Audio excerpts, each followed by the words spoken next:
remote area which have never experienced church, right? Never heard of gospel. So we talk about missionary.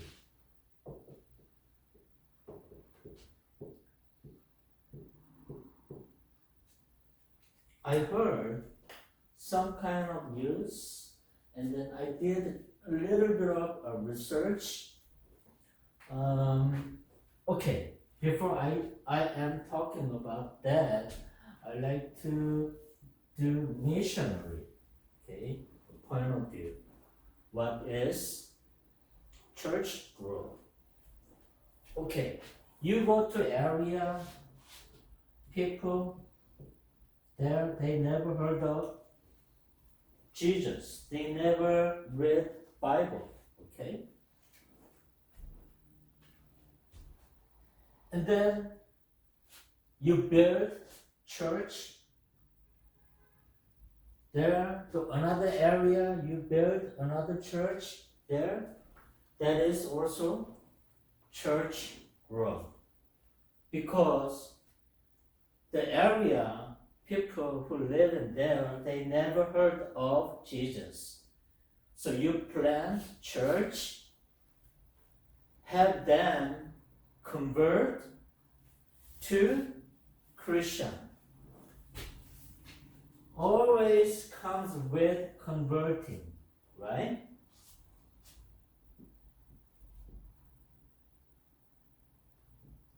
Convert to what? Christian. Yeah.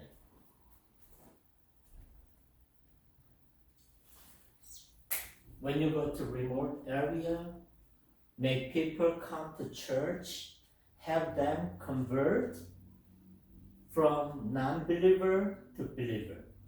Okay? That is also spiritual growth. In remote area, that area never heard of Jesus, never read the Bible.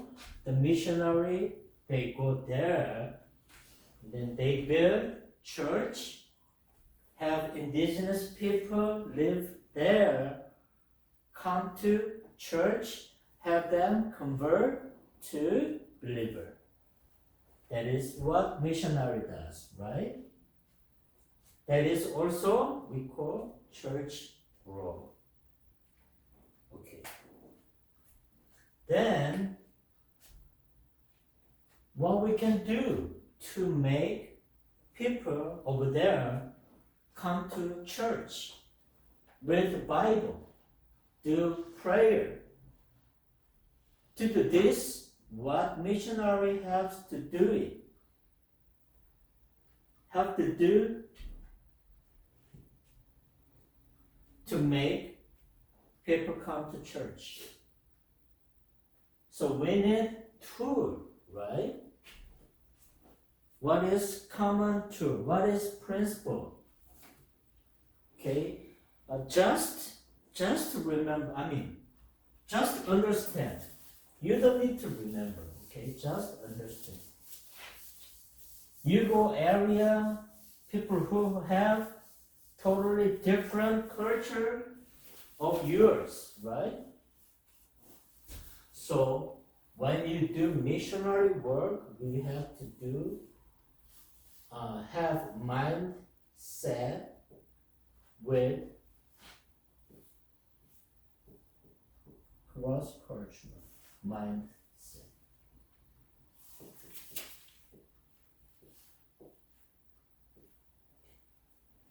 Cross-cultural mindset is culture is just different.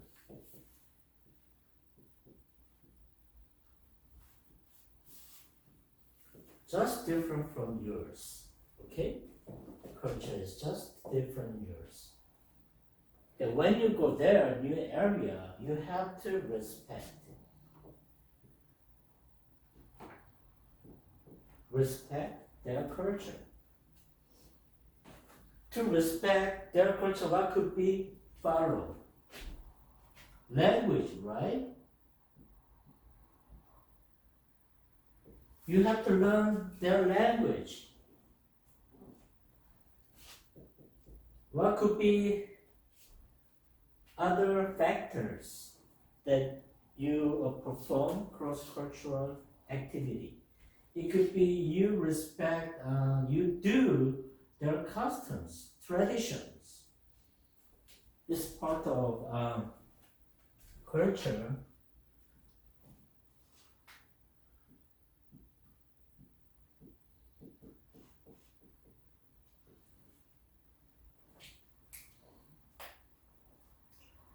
Those mindset you have to have since you are missionary. Okay? We have to avoid what? Ethnocentrism.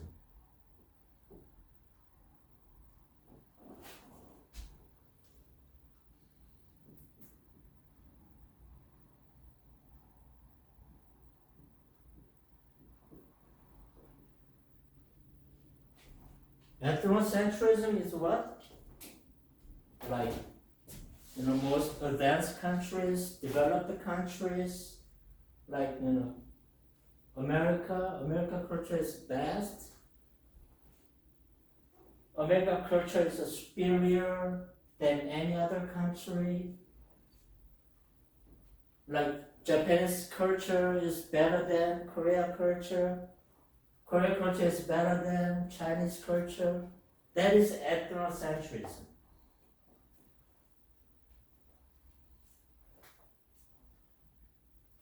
So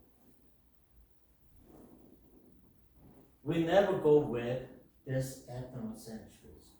Since you are missionary, you try to build something new in new place. Try to make new connection. Try to make new relationship. Never do this, okay? Ethnocentrism.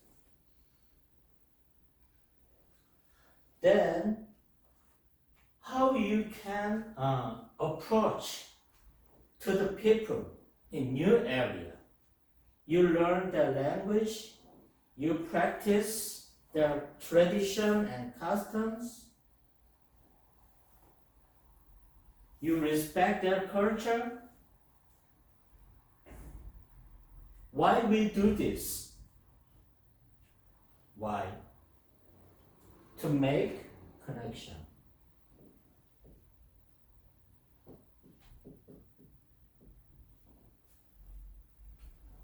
How can you make connection? Since you approach new people and like to talk about something, how you can approach to them. Okay, I meet new people, like, a subway train. Okay, it's not allowed to talk in subway train in Seoul, Korea. Anyway, so once you want to approach somebody, you try to catch some kind of topic we can share in common, right? You like the baseball? Yeah, I like baseball. Yeah, but the World Series, World Series was really, really good. Last, it was Los Angeles Dodgers, and what team was it? Yeah, it was a really, really good series. Yeah. So when you talk about this kind of topic, they can share together. That means we can kind of just a little bit of connection. Connection is what? What? Talking about what? Their interest.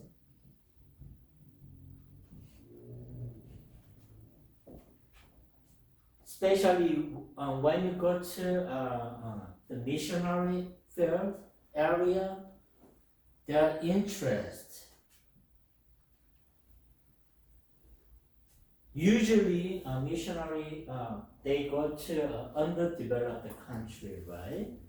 The people over there, what could be their interest first?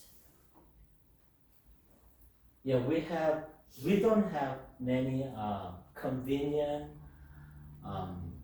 you know, city infrastructures, right? So we don't have many traffic, traffic system developed.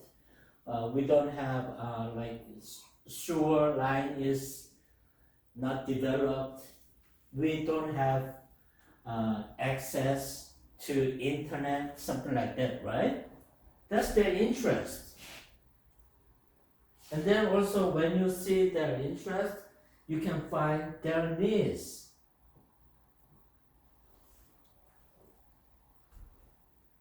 These are topics you can talk about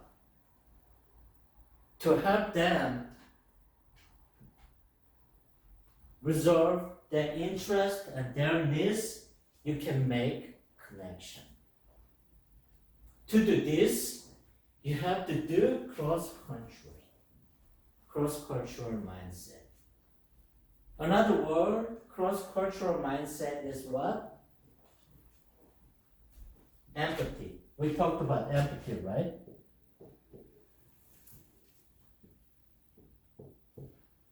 Empathy is simply what? Simple phrase. Put yourself in someone else's shoes. Right? You never experienced ladies high heel, right? So you don't know their efforts to be like beautiful lady, right? To do this, they have to have pain in their feet. So since you wear high heel, walk like one day, you can feel it, how ladies do their best efforts to be like beautiful ladies, right? So that's the understanding. Someone else's situation. So cross-cultural is like more like equal like empathy mind. You try to understand someone else's situation. Once you have that mind, you can find their interest, okay? You can find their needs. Then you can start from that point. Okay. Yeah, I can build. We don't have many drinking water. When you go there, right? Drinking water, we don't have many. People over there, they say, okay, yeah, I got it. I'm gonna raise the fund to build well over there. So you can have any fresh water, everybody can access, right? That's their needs. So you can start from that point to build connection. Since you build connection, you accumulate a higher level of connection. Then next one is coming. What is next? You have good connection with some people with the same interest, same needs. Then we can build what? Trust.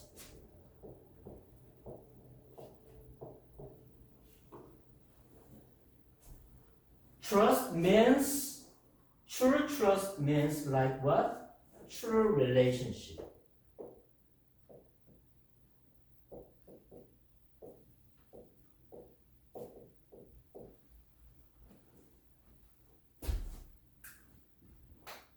Since you feel like you build true relationship with someone else, it is everything.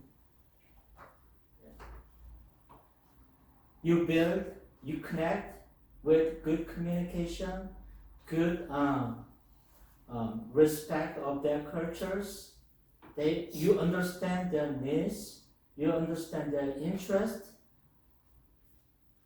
That is, you can find with communication, that is connection.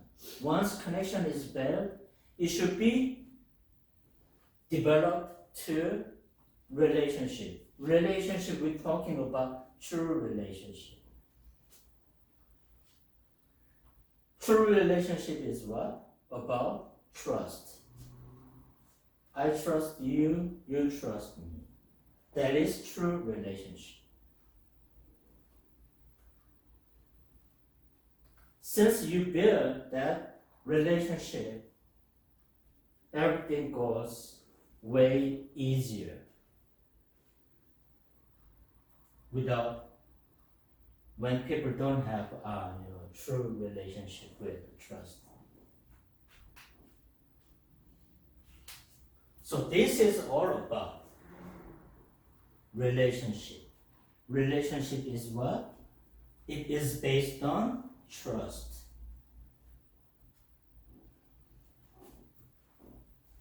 Almost that is,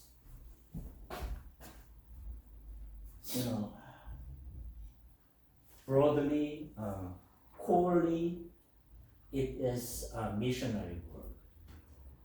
You build trust. So to build trust, what? We have the mindset cross-cultural. Respect their culture, you learn their culture, try to behave, speak like them, what they do in everyday life. You learn their language, right? And then you find their interest, their needs, try to help them with their interests, needs, then you build connection. Higher level of connection is relationship. Relationship is what? About trust. You have good connection with indigenous local people over there, you build relationship. Relationship is based on trust. Then you can talk about something precious. Hey, you wanna have time to read just a little bit of Bible? You wanna have time to prayer, to have peace in this village with me? Right? That's the point. Every effort, what you do in missionary field is all about Jesus Christ and faith. To do this, hey, let's read the Bible together. Let's build the church. You want to come to church? We have party at the church. We have, birthday celebration at the church. You want to join? Yeah, that is a starting point. But is this eventual goal?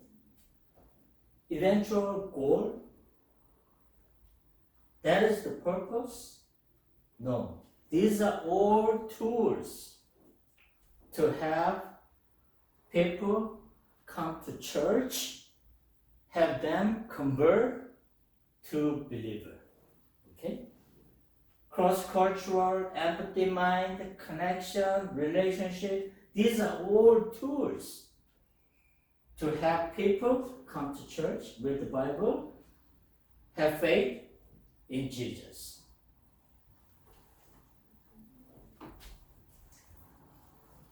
Okay, these are summary, up to last week's. Okay.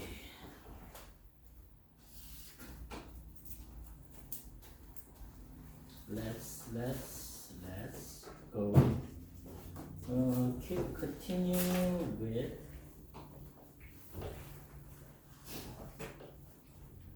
okay, one more emphasis, the homogeneous unit principle.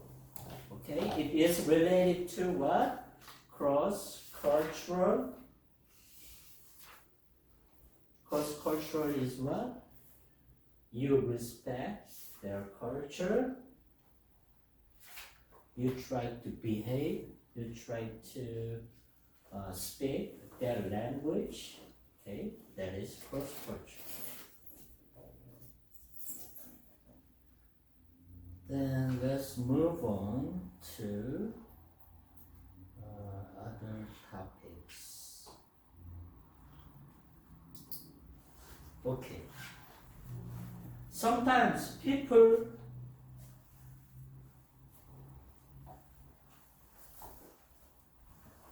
do pitfall.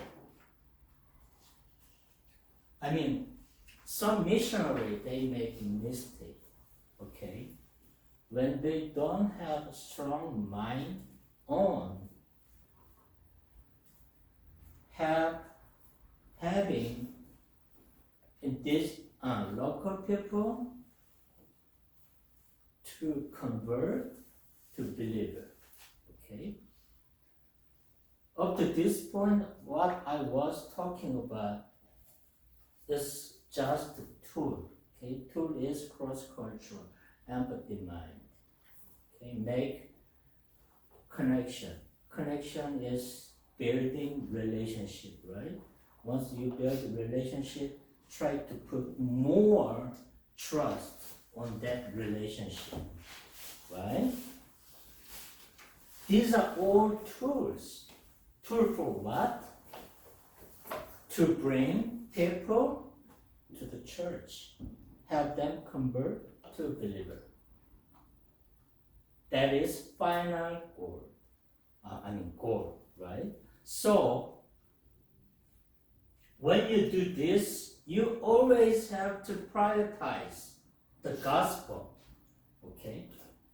You don't need to show in the first place. Okay? You just meet new people. Hey, bro, you want to go to church? You want to read the Bible? No way. But before saying that to new people, but you have to have always in your mind prioritizing the gospel. Okay? No need to speak first place. Once you build good relationship with people, then you can say what you're prioritizing for the gospel. Okay? So, when you approach new people, when you build a new church and missional field, always have gospel prioritized. Okay? You don't need to show in first place. The purpose is not make them comfort. Okay?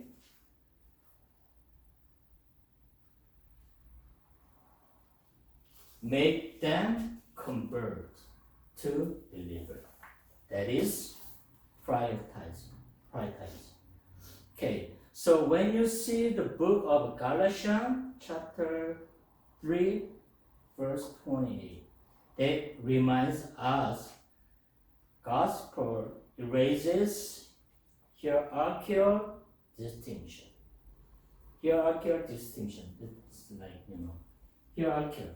We have a company, right? There's boss, manager, and employees. That is the system of hierarchy, right? So when you go to some town, there's people, leader of the people, right?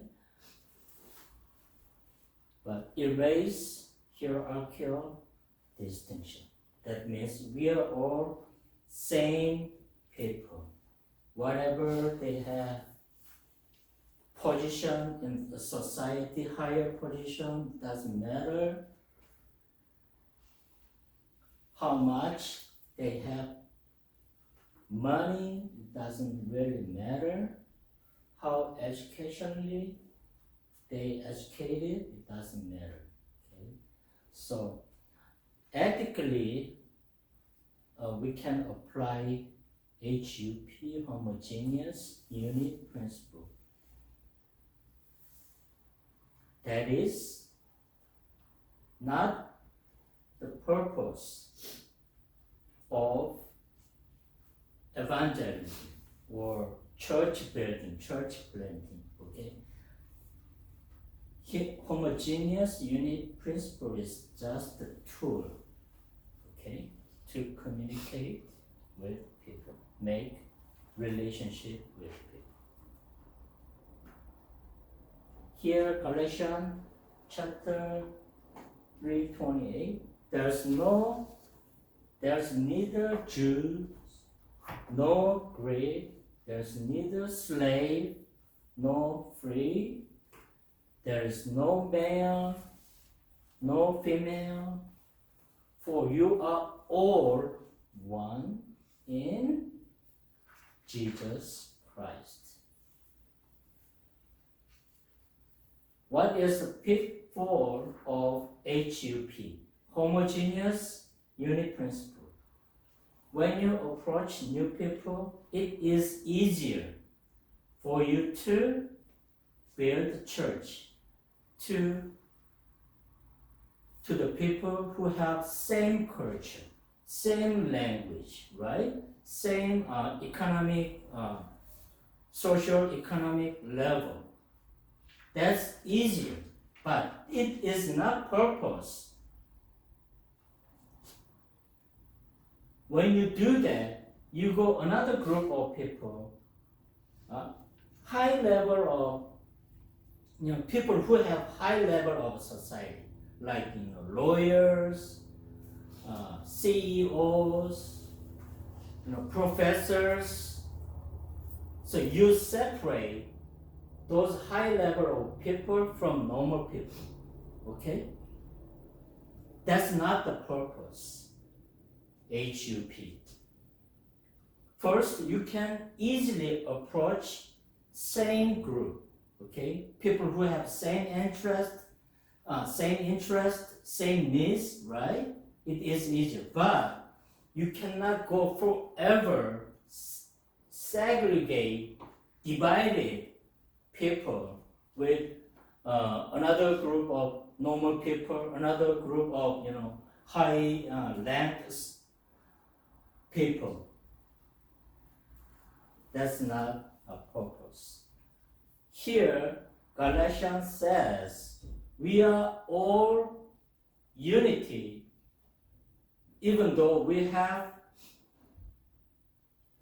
diversity in our society, we have to have one unity. Okay, that's what it is. Galatians chapter 3:28. Only applies HUP is to approach people who have same culture, which means same interest, the same needs. That's not final goal, okay? Once you connect, make a relationship, eventually we can put them all together in unity.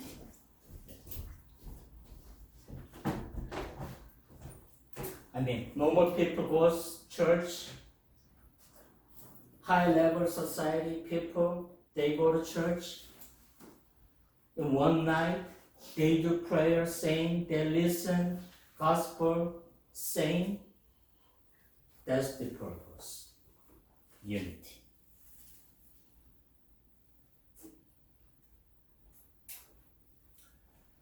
Okay, let's see. Before we go more, I like to play one video, short video for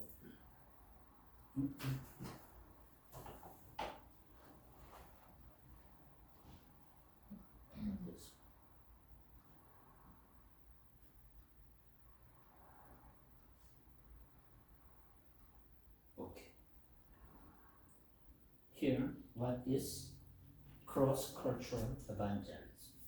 Okay, it is short video. Just have idea what it is like. What is cross-cultural evangelism? If you're curious about how people from different cultures and backgrounds can be introduced to the Christian gospel, you're in the right place. Let's explore what cross-cultural evangelism is all about. Cross-cultural evangelism is the practice of sharing the Christian gospel across different cultures and societies. This involves more than just translating the Bible into various languages. It's about understanding. Right? It says, you go to people who have different culture, different language. It's not all about translating the Bible to their language. It's not about that. Respecting the cultural context and worldview of Respect their people reaching culture. out to. Respect Imagine their a Christian worldview. missionary going to a rural village in Africa. To effectively share the gospel, they need to learn the local language, understand the cultural norms and practices, and present the message in a way that resonates with the villagers. This is what we call contextualization, adapting the gospel message to fit. Okay, here, contextualization. Context, like in Korean, like a context is like 문맥. Okay, when you read the book, right? 문맥이 뭐냐고 이야기하잖아요. 우리 보통 이야기할 때. 누가 대화, okay, I'm sorry. When we talk about with somebody, people say they express their opinion, right? Then we say, what is your context of your opinion? That means what? 문맥이 뭐냐고, 주제가 뭐냐고, something like that. Okay. So contextualization means, in another word, we say 상황화. In Korean language, 상황화 means you become the person totally try to be that person. Okay, you go new culture, people who have totally different culture from you try to become that person. You try to understand their culture, you try to respect their culture. That is contextualization. It is very important. It is also connected to empathy or cross-cultural saying. Yeah. Culture without changing its core meaning. Building relationships is a key part of cross-cultural evangelism. Right? I told you last week, relationship is key element for cross-cultural evangelism. You build relationship. Relationship is based on what? Trust, right? Then we can talk about something valuable, something serious. Hey man, what is life? Why my life is so hard? We can talk about it. Yeah. It's not just about preaching. It's about spending time with people, participating in their cultural activities. Yeah. Also, it includes spending time with local people. Recently, I saw many YouTube traveler video. They, some traveler, they just see, like picture their lives over there, people, then some kind of analyze, they do it. Hey, why they do have this kind of dirty streets? Why, traffic is always congestion? But some other people, some other YouTuber, they enjoy the culture over there, So I see a little difference. Here, you have to, once you are missionary, you have to have mind, you have to spend time with local people to respect their culture, to understand their culture. Once they have some kind of event, right? Festivals, local festivals, right? Small one like birthday party, you participate in that gathering. Try to understand their culture. Showing genuine love and concern. Effective communication is also vital, which means not only speaking the local language, but also understanding cultural idioms and ways of expressing ideas. The Bible provides several examples of cross-cultural evangelism, particularly in the book of Acts. For instance, No need to say importance of learning new language, right? Once you don't know that language, how can you communicate with them? True. How can you build connection and relationship without learning So the Paul language? adapted his methods to reach different cultural groups. When he spoke to the Athenians, he started by acknowledging their religiosity and used their altar to an unknown god as a starting point to introduce the true God. Cross-cultural evangelism is rooted in the Great Commission, where Jesus commands his followers to go and make disciples of all nations. Matthew 28:19. Jesus' command, Great Commission. It is a command to his disciple. Go all the way, everywhere, to make people disciple. What is, okay, just a little more time I want to talk about. What is disciples?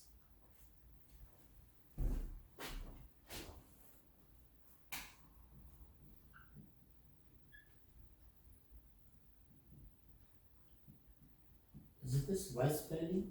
Disciples?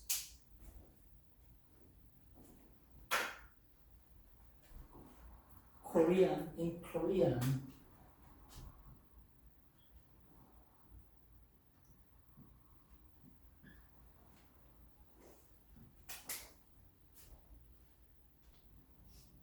제자. In Korean, disciple means 제자. Okay?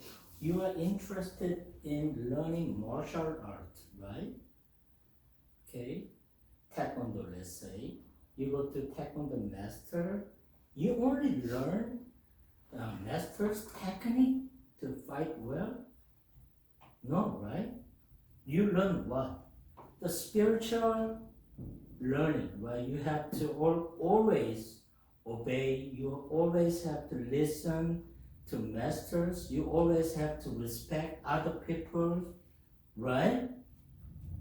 You don't only need to learn, how to kick, how to punch people, right? When most Taekwondo masters, they teach you how to do, kick and punch, let you know the skill of Taekwondos. At the same time, they also teach you to respect the people, respect, elder people, right? Yeah. This means not only skill they're talking about, okay? It is like knowledge.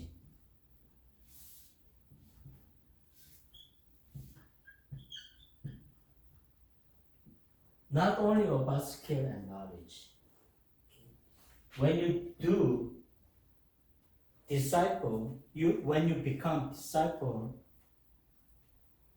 of someone else, you learn skill, knowledge, and then also you learn what? Their spirit.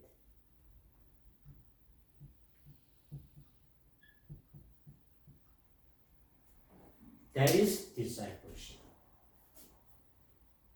Once you have strong spirit, there's fighting between different clan of martial art.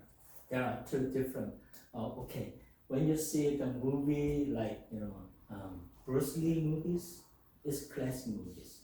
They are always fighting between two, martial art clans.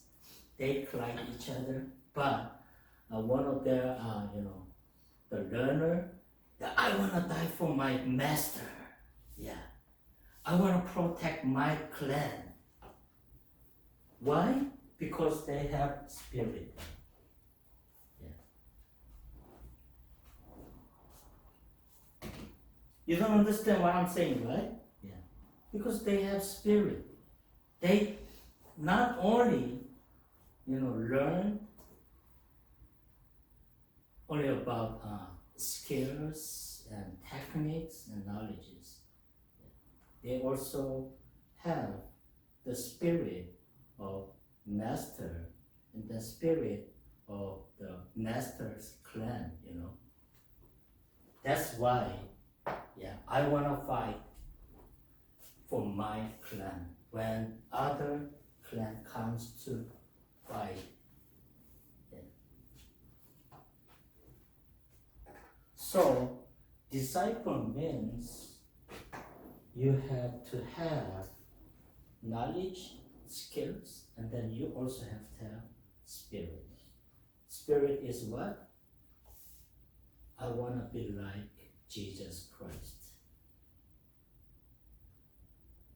I want to act, I want to behave like Jesus Christ.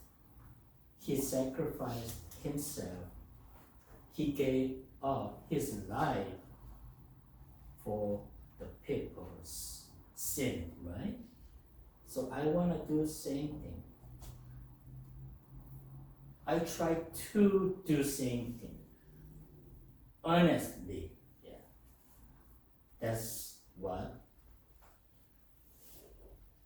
disciple means in the Bible. So, Jesus' Great Commission, what is it? He commanding to the people, hey, go make disciples. All evangelism, all church building, all missionary work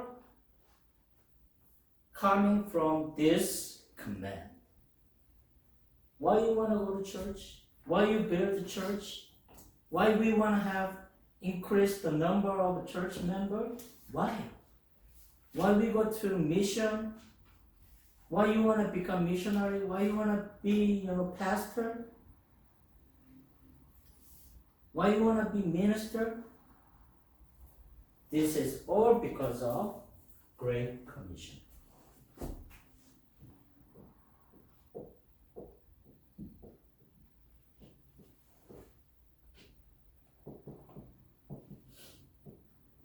Command.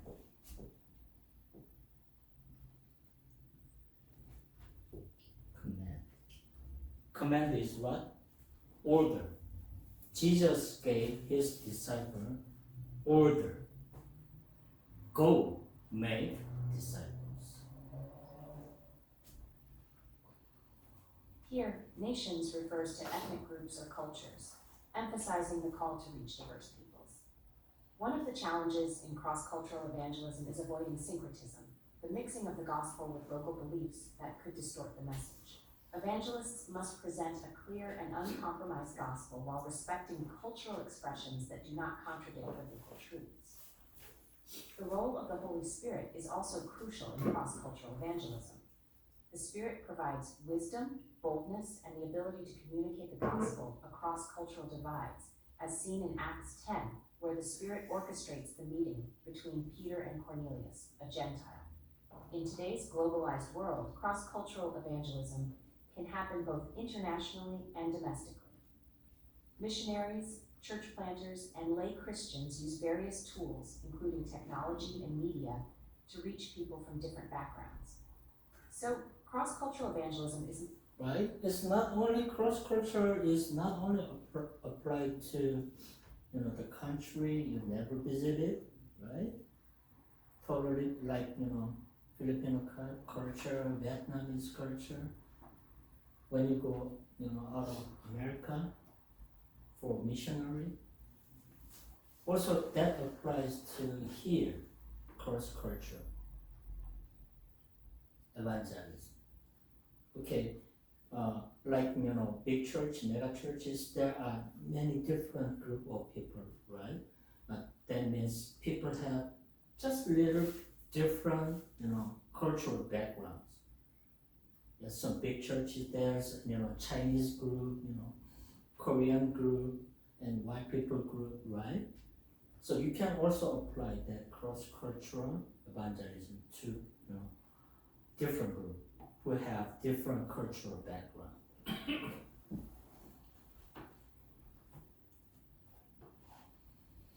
Okay. Then,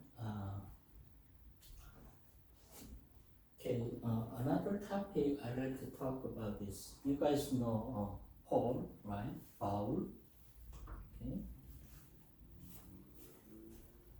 He was converted by meeting Jesus Christ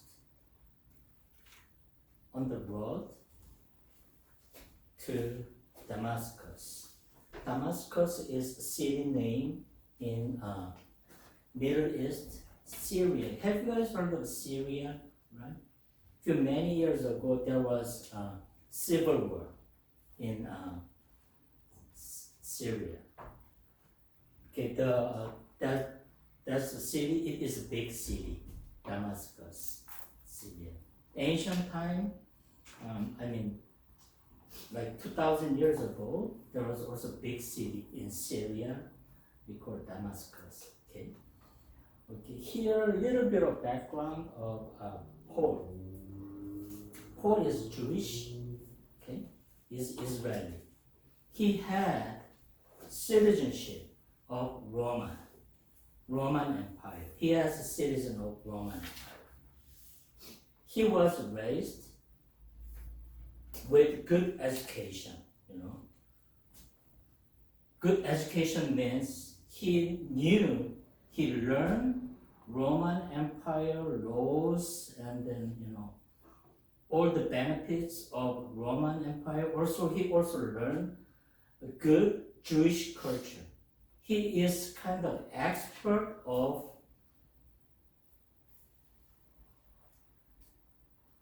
Jewish. Okay. When we talk about Jews, that religion is all about Old Testament. Most people live in Israel, they believe Old Testament. They don't believe Jesus Christ. So at that time, Paul heard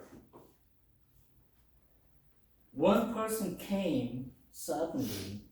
He sacrificed himself. He practiced his love to the people. And then many people influenced by Jesus. Okay? So Jesus means Jesus is new king to the world.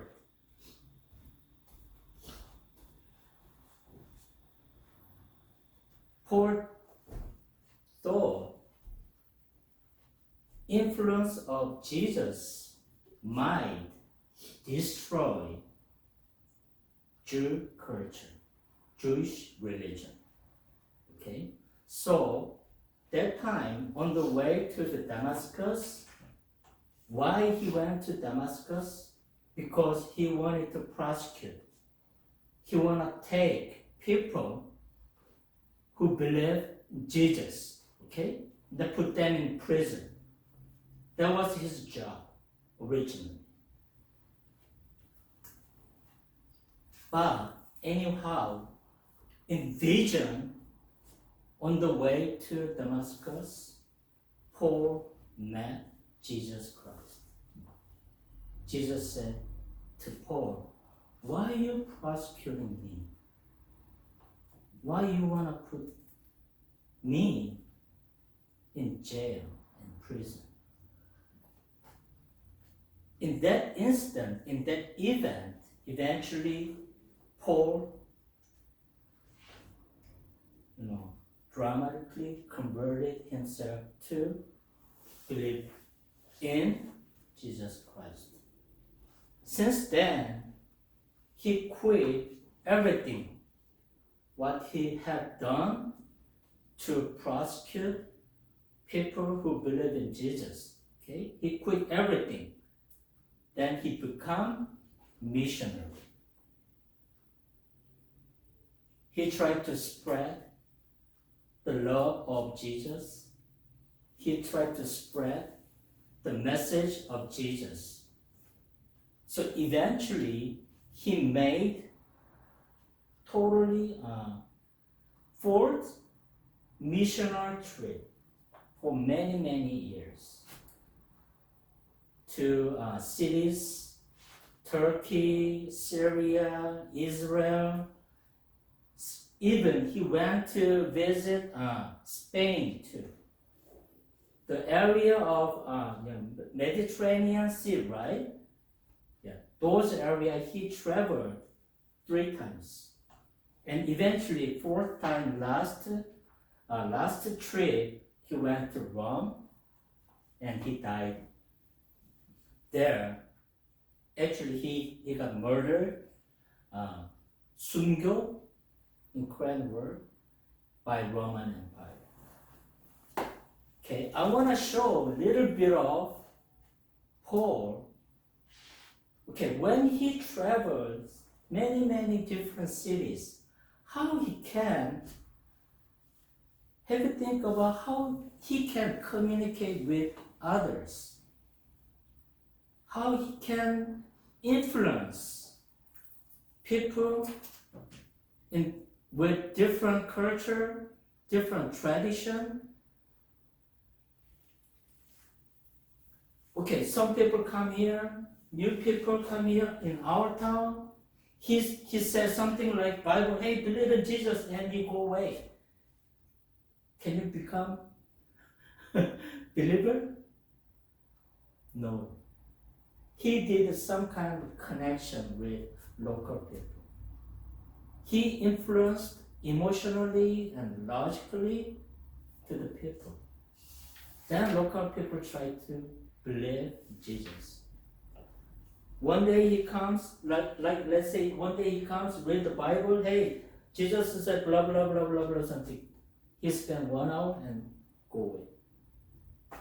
Can you believe? Can you become Jesus, believer of Jesus? No, right? So, yeah, he did these things 4 times, half of his life until he died. Okay, let's just watch. Actually, when you read the book, Act chapter 13 through 20, in Korean, 사도행전. If you read, you can see all his travel. Yeah. During the first century, most people around the Mediterranean Sea lived in densely packed cities, all ruled by the Roman Empire. Each city was a diverse blend of cultures, ethnicities, and religions. And because of this, there were all sorts of temples for offering sacrifices to all sorts of gods, and each person had their own portfolio of gods that they gave their allegiance to. But in every city, you'd also find a minority group who wouldn't worship any gods but their own, the Israelites, also known as the Jews. They claimed that their God was the one true creator and king of the world.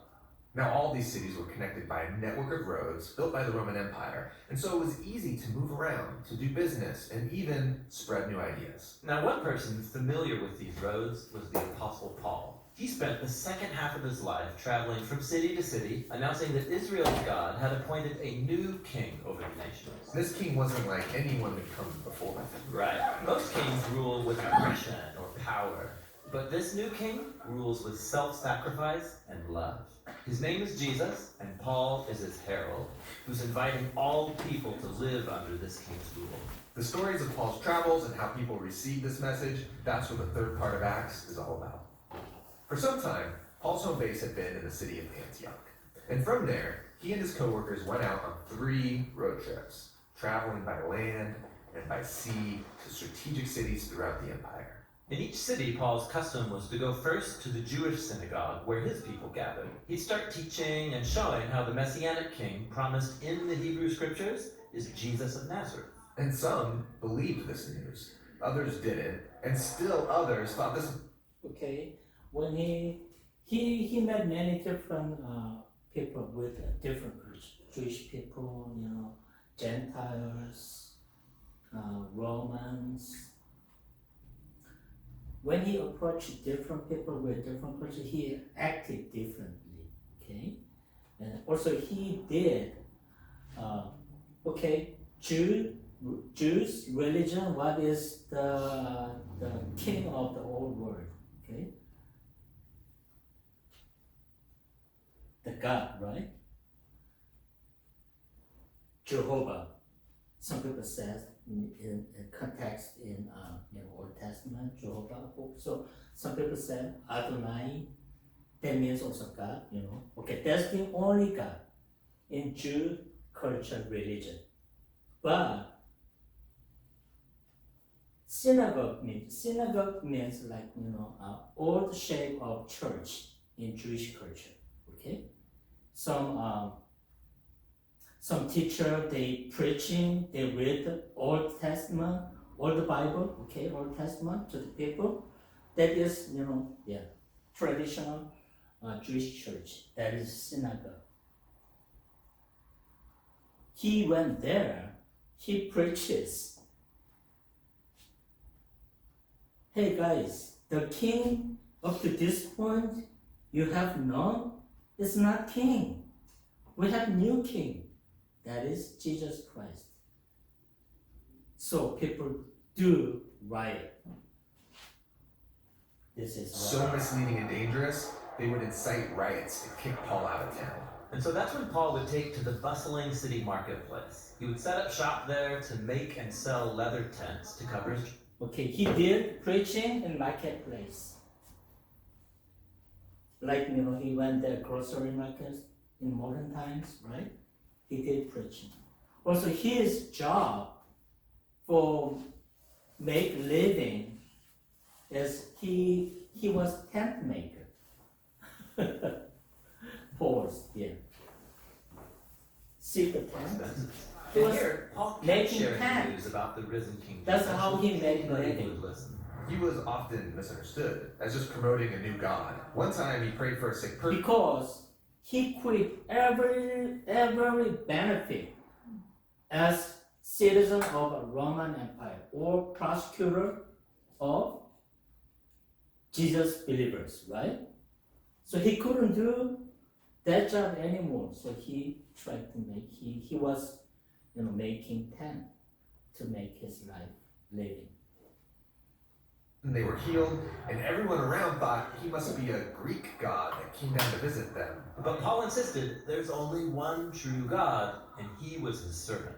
This message often stirred up opposition and more riots, and he got beaten, even thrown in jail. Why such a strong reaction? Well, the worship of the gods held together Roman culture. They believed the gods kept their cities safe, and the temple worship of the gods was a huge part of their economy. Paul wasn't just adding Jesus as a new god to the list, he was saying all other gods are powerless, even a sham. So he's undermining their way of life. Yes, and more than that. When Paul announced Jesus as a new king, he would call him Lord or Son of God, the very titles people use to refer to the Emperor of Rome. So Paul's message could easily be heard as a threat against the entire political order. What? Yes.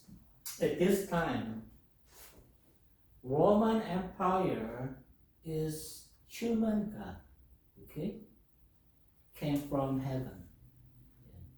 But Paul says, you are not true king. Roman Empire king, you're not true king. You are not God. Jesus is true king, Jesus is true God. Then what you gonna do? You have authority in Roman Empire. You're having leadership in Roman Empire. You rule.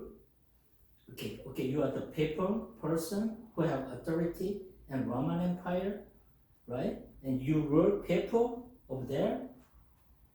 You are like politicians. in Roman Empire, then one person came, talked to you, hey Peter, you believe wrong God, you believe wrong king. Some people saying to me, what you gonna do? I wanna put him in jail, right? I wanna give him prosecution. Hey man, why are you saying those crazy things? Are you kind of, rebellion? You wanna destroy Roman Empire? Something like that, right? Yes.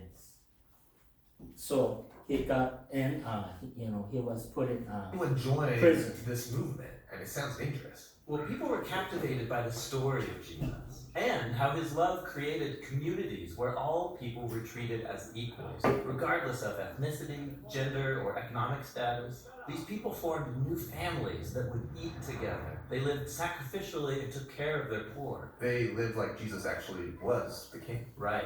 And so in every city where Paul announced the message about Jesus, people were being transformed by God's Spirit to become new kinds of humans. So Paul would stay in that city and teach them the way of Jesus. And then he would leave for a new city. This was a difficult life. Paul had to endure a lot of pain and a lot of suffering. Yeah, and he did so because he believed that his own hardships were a reenactment of Jesus' suffering and death for others. He said it was God's own love that drove him to share the story of Jesus, no matter the cost. After his third road trip, Paul's reputation had grown. He had made many new friends, but had also made many new enemies that he would be wise to avoid. But Paul didn't avoid them. His next stop was Jerusalem, a city. Yeah. After the third trip, he made a good, influence to the people. Okay, he made new believers in Jesus Christ. At the same time, he made a lot of enemies. Okay, enemy that has the power. They have kind of benefits in Roman Empire system, right? So they are enemies because Paul says, hey, you guys believe not true king, okay? My king, Jesus Christ, is true king and true God. Someone says something like this, Paul says something like this, then he make enemies. People who have power in Roman Empire. So after third travel, he himself, okay, I'm not gonna avoid the punishment. Okay, I go there, okay, myself and get punished by Roman Empire. That's fourth trip. That's why he is great person. He didn't avoid. He didn't escape from the punishment. Even though punishment was not right, I'm gonna take it. Yeah. I'm gonna die for Jesus Christ. That's what he did. People who wanted him arrested, even dead. And so why he goes to Jerusalem and what happens when he gets there, that's what the final section of Acts is all about. Okay. Yeah. If you read Bible, Act chapter 13 to 20, you can find all the beginning of Paul's mission to end of mission. Okay? It is a story. Okay? It is not that hard. Okay? Yeah. You can read like some kind of storytelling book. Okay. Move on.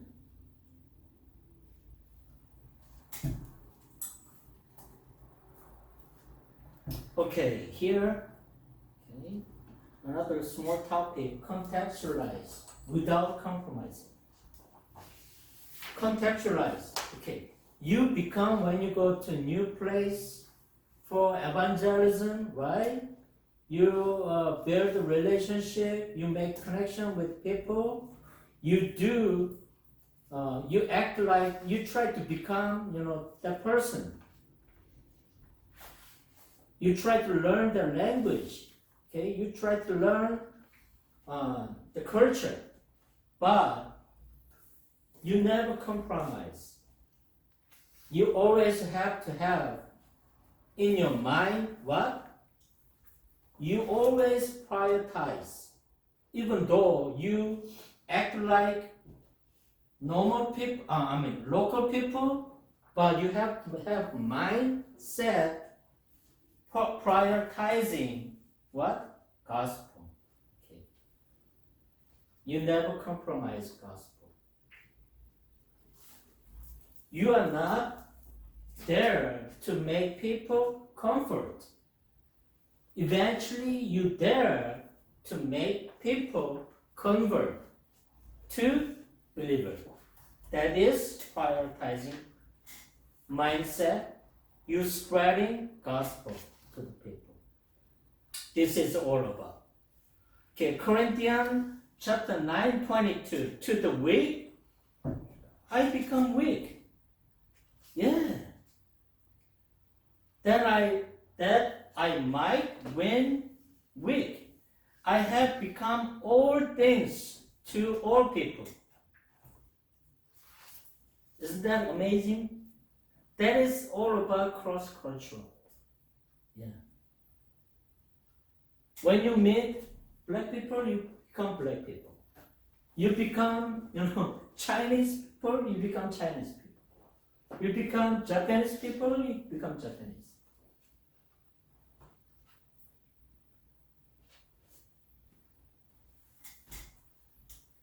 So that by all means I might save some.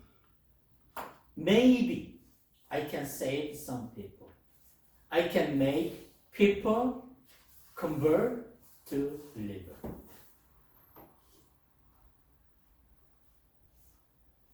Even though you don't act like, you don't learn the culture and language, how can you make connection with that people? It's really hard, right? It's not only applied to religion and Christian. Let's say you are a salesman for some product. You sell to goods to people. It is important. Cross-cultural applies to that business too. You become a customer. Even though you are prioritizing, right? You are a salesperson, okay? Eventually the goal is you sell many products to the people, but you don't compromise this goal, right? But when you approach to the people to sell more, you become customer. You need to understand what customer needs, what customer has interest, right? Then you can sell more. Simple. Without knowing customers' interest and needs, how can you sell the product to the customers? Same thing applies. Yeah. Almost every relationship, cross-cultural. You don't have empathy mind. Like I told you last week, right? Empathy mind. You don't understand someone else's situation. How can you make communication? How can you make relationship? Thus, contextualize means you become the person, you become black, you become Chinese, you become Japanese. But never forget the prioritizing in your mind, which is gospel, good news. Okay, here, I'm gonna read a little bit of commentary, the explanation of Corinthians chapter 9, verse 22. Okay, one more time. To the weak, I become weak. It is like when you meet crazy people, you act like crazy people. Yeah. So, okay, commentary. In this verse, Paul expresses his missional flexibility. Isn't that amazing? Flexibility. And cultural sensitivity. Cultural sensitivity is like you never ignore the difference of the culture. Okay? Okay, when you meet new culture, you never ignore.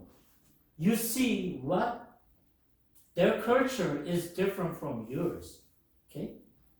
Okay, like when you eat, okay, last year I traveled Philippines, okay? It was fancy restaurant. It was like Western like restaurant, fancy restaurant. I meet people over there.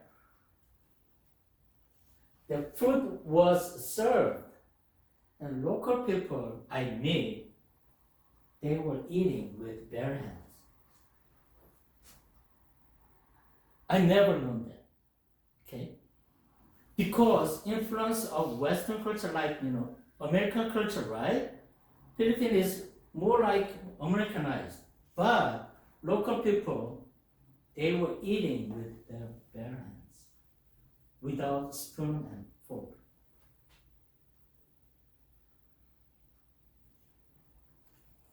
Cultural sensitivities, you never ignore, you try to act like that local people. Respect their culture. That is cultural sensitivity. Okay. In sharing gospel, so his willingness to adapt to various audience without compromising, right? No compromising message. You cannot ban message, okay? What is compromising? Okay, what happened? Policemen compromised the law. What could be happening? Right? When you caught some people who have speeding, violence, you caught it, then you see, oh, that's like, maybe someone you know before. You don't give ticket to that person. That is compromising the law. You are breaking the law, right? So good policeman, he applies the law to everybody, same, right? That is not compromising the law. Same thing applies. You don't compromising the message, what? Jesus' message. Final, the command, the Great Commission, what he said, Jesus, what did he say to his disciple? Go make disciple, right? That means spreading good news, spread the message of Jesus to the people. You don't bend, you don't break. Always have to have that. You don't need to do it first place, okay? When you meet people first time, hey, you wanna go to church? You don't need to say that, but you have to have in mind. One day I'm gonna show you the Bible. I'm gonna talk about Bible with you, okay? That is prioritizing the gospel as you are missionaries. So, message, then demonstrate model of contextualization. Paul's approach was manipulative, but incarnational. He sought to understand, right? He was trying to understand, relate. He was trying to relate. He tried to make any connection with people. Oh, you like baseball? Yeah, I like baseball, man. Distance, yes. Relate to people in their context, not my context, okay? Not your context. Their context means their interest, their needs. Not my interest is what? My interest as missionary, I wanna read the Bible. I wanna make them convert, come to church, right? That's my interest. You cannot do this first place. First, you have to know their interest, their needs. That is their context. When we talk about their context, their needs, their cultural background, their interest, you become that person. So that the message of Christ could be clearly heard. This verse undergirds the theological principle that while the gospel remains immutable, its expression, delivery must be sensitive to cultural and social realities. For modern ministry, it challenges the church to be both faithful to the truth and relevant to the audience.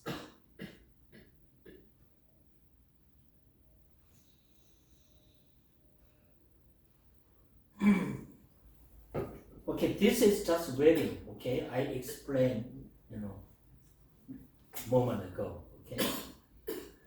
Develop cross-cultural competency.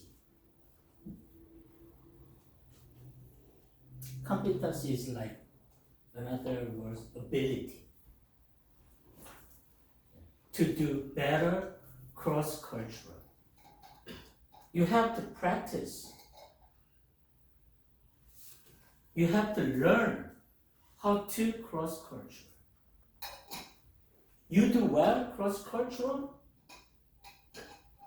yeah, you become very successful in any area. Business, religion, Christian, don't matter. So leaders must be trained to understand and honor and navigate cultural differences. This involves humility. What could be counts when we talk about humility? One more time.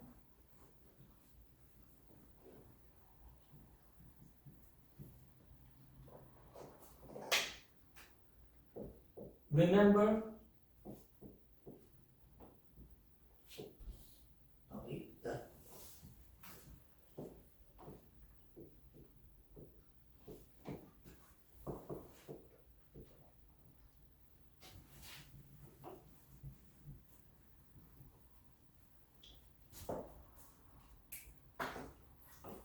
Remember last time, right? Ethnocentrism, right? You only have your own word. You have you keep your worldview, okay? You don't accept other culture.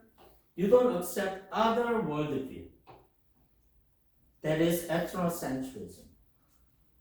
More explain simply, hey, America is best country because we have the strongest military, we have the biggest economy, we have good, democratic system, something like that, right? Then you go other underdeveloped country. Hey, you guys, bad. You guys have bad system. You guys have bad, culture. That's ethnocentrism. One more time. There's no better culture. There's no bad culture. There's no right culture. There's no wrong culture. Cultures are all just different. So humility, you have to have humility. Put yourself a little down, to respect their culture. And active listening. First, you meet people, don't speak what you want to say. Listen. Try to catch what their interests are, what their needs are, okay? Then you bring topic about their interest, their needs. Then you can make connection more easily. Then share leadership among diverse groups. Okay, you approach just normal people, right? But last week I talked about it. Like Korea, rural area, farming area, right? There's always what? Leader, 이장님. Right? You talk to 이장님. You make good relationship with 이장님. Then everything goes easy, right? So multicultural leadership team help prevent dominance by one group and promote mutual respect. Yeah. Leader group always have to have cultural sensitivity and then understanding of different cultures. My culture, like even Christian culture is the best, no way. That's also another, ethnocentrism. Military culture is the best, right? That's also another ethnocentrism.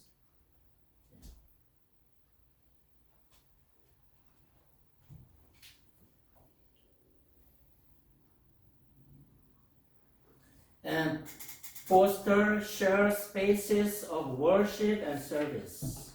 Encourage joint service. Service project, discipleship programs that bring different groups together.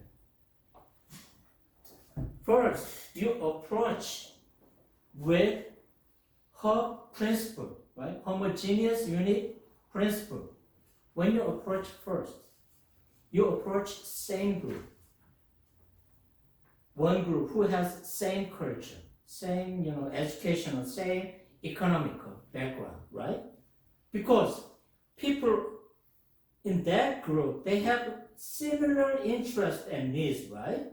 So you can easily communicate, talk about their interests. That's the tool to approach to the people.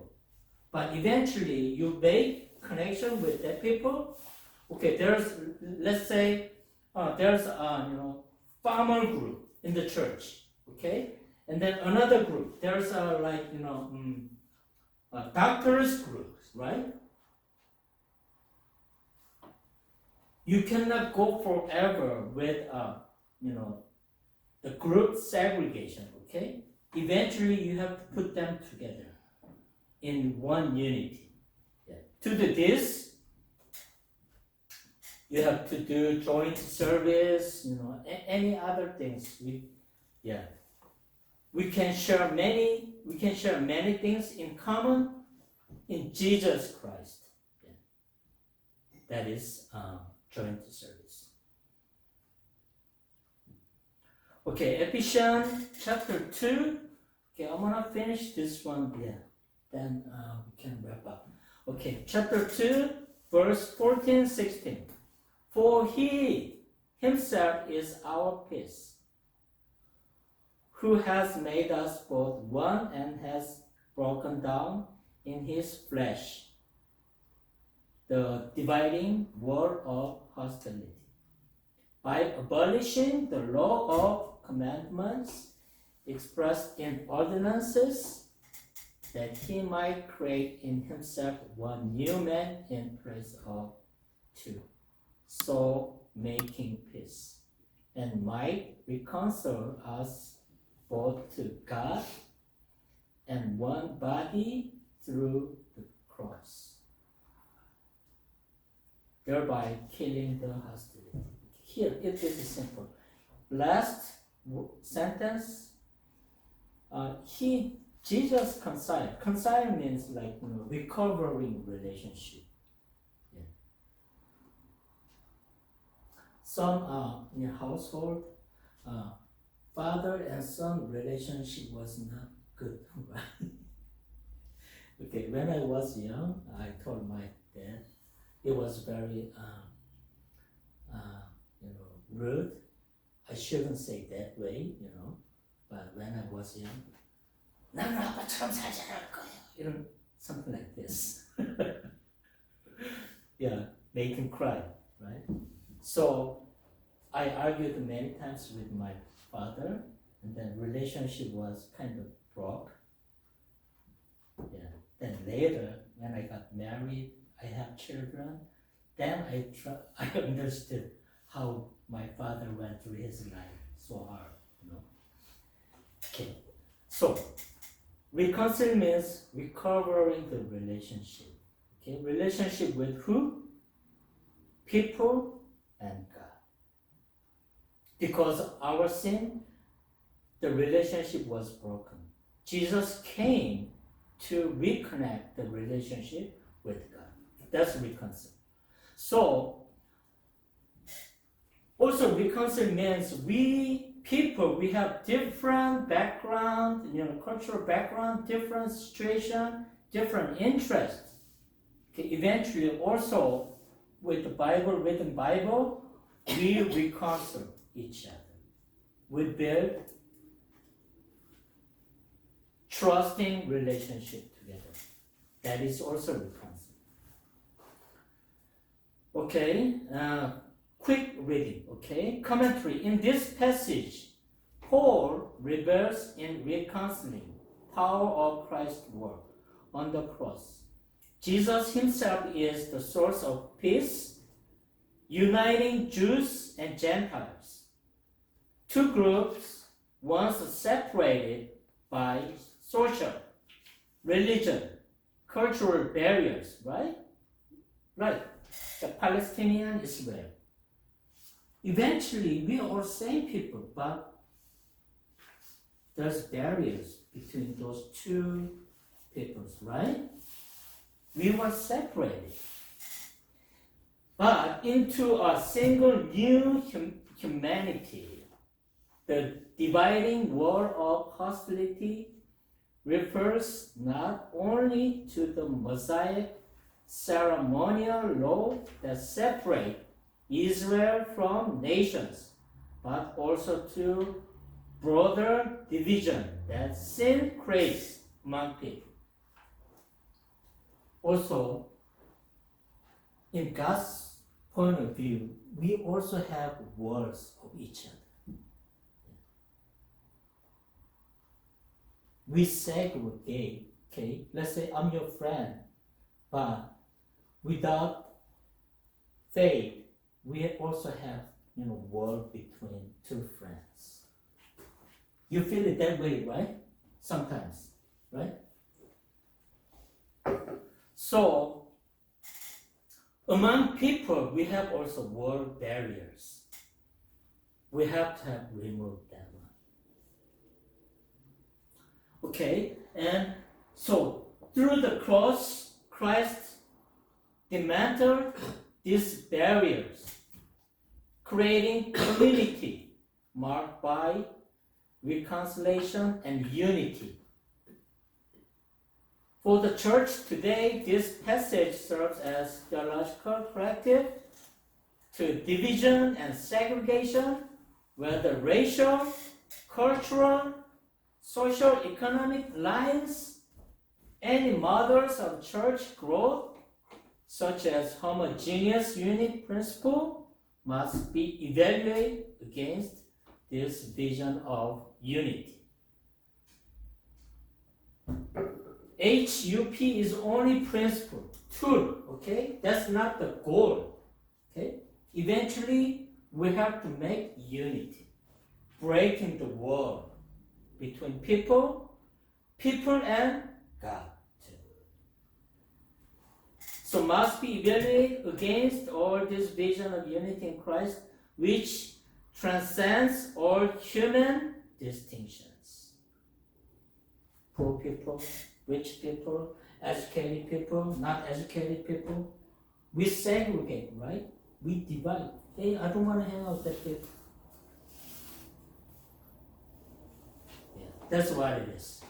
Okay, thank you for coming to today's class. Any question? Anything you'd like to say? Okay. Thank you so much. I'd like to see you next time. Thank you. Thank you for coming.